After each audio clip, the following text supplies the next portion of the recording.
Assalamualaikum warahmatullahi wabarakatuh. Sahabat beriman yang dimuliakan Allah, semoga kita selalu dalam lindungan Allah dan selalu mendapat rahmat-Nya. Di video kali ini, kita akan membahas kisah berhala pertama di muka bumi.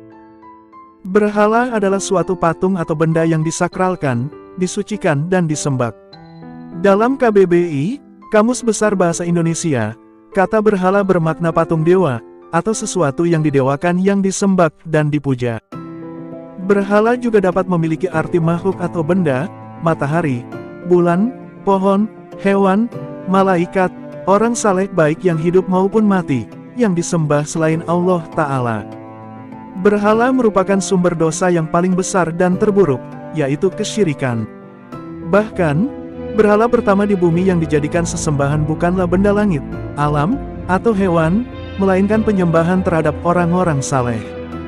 Yakni 5 pemuka agama dari umat Nabi Nuh alaihi salam bernama Wed, Suwa, Yaquts, Ya'uq, dan Nasr. Hal ini sebagaimana firman Allah Ta'ala.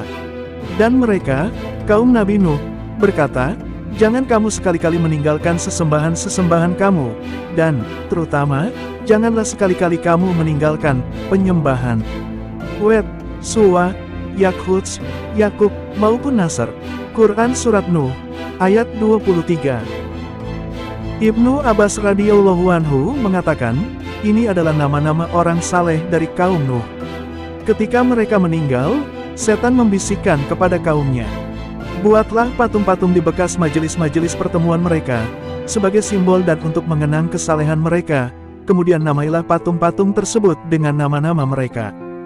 Maka, kaumnya melaksanakannya dan belum menyembah patung-patung tersebut. Ketika mereka meninggal dan ilmu telah hilang, maka patung-patung tersebut disembah oleh generasi setelahnya. Hadis riwayat Bukhari. Berhala benda yang pertama kali dihancurkan Nabi.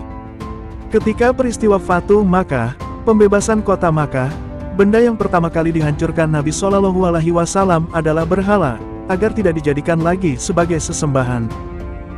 Dengan adanya Fatu Makkah ini, Allah telah menyelamatkan kota Makkah dari belenggu kesyirikan, dan menjadikannya kota yang mulia dengan tauhid, dan suci dari segala bentuk peribadatan selain Allah. Saat Nabi Shallallahu Alaihi Wasallam memasuki kota Makkah, beliau tetap rendah hati, dengan menundukkan kepala tanpa ada keangkuhan sambil membaca firman Allah, "Sesungguhnya kami memberikan kepadamu kemenangan yang nyata." Quran Surat Al-Fat ayat 1. Beliau kemudian mengumumkan kepada penduduk Makkah, siapa yang masuk masjid, maka dia aman. Siapa yang masuk rumah Abu Sufyan, maka dia aman. Siapa yang masuk rumahnya dan menutup pintunya, maka dia aman. Beliau terus berjalan hingga sampai di Masjidil Haram. Beliau tawaf dengan menunggang onta, sambil membawa busur yang beliau gunakan, untuk menggulingkan berhala-berhala di sekeliling Ka'bah yang beliau lewati, dan membaca firman Allah Ta'ala. Yang benar telah datang, dan yang batil telah lenyap. Sesungguhnya yang batil itu adalah sesuatu yang pasti lenyap. Quran Surat Al-Isra, ayat 81. Larangan Nabi memajang patung dan lukisan makhluk bernyawa di rumah. Nabi Shallallahu Alaihi Wasallam melarang umatnya untuk menyimpan dan memajang patung atau lukisan makhluk bernyawa di rumahnya. Hal ini tidak lain adalah sebagai bentuk preventif atau pencegahan dari Nabi Shallallahu Alaihi Wasallam agar patung dan lukisan tersebut tidak untuk diagungkan, bahkan disembah. Rasulullah Shallallahu Alaihi Wasallam bersabda, "Janganlah kamu tinggalkan atau biarkan satu patung atau gambar bernyawa pun, kecuali kamu hancurkan dan satu kuburan pun yang tinggi, karena dikijing, disemen, kecuali kamu ratakan." Hadis riwayat Muslim. Dalam hadis lain beliau bersabda, malaikat pembawa rahmat, berkah, dan pengampunan, tidak akan masuk ke rumah yang terdapat anjing dan lukisan. Hadis riwayat Bukhari dan Muslim. Lukisan yang bukan makhluk bernyawa, seperti lautan, pegunungan, kubus, dan lainnya dari benda-benda mati, tidaklah termasuk yang dilarang dalam hadis tersebut. Ibnu Abbas radhiyallahu anhu berkata, jika engkau ingin melakukannya, maka buatlah pohon, atau apa-apa yang tidak bernyawa. Hadis riwayat Muslim.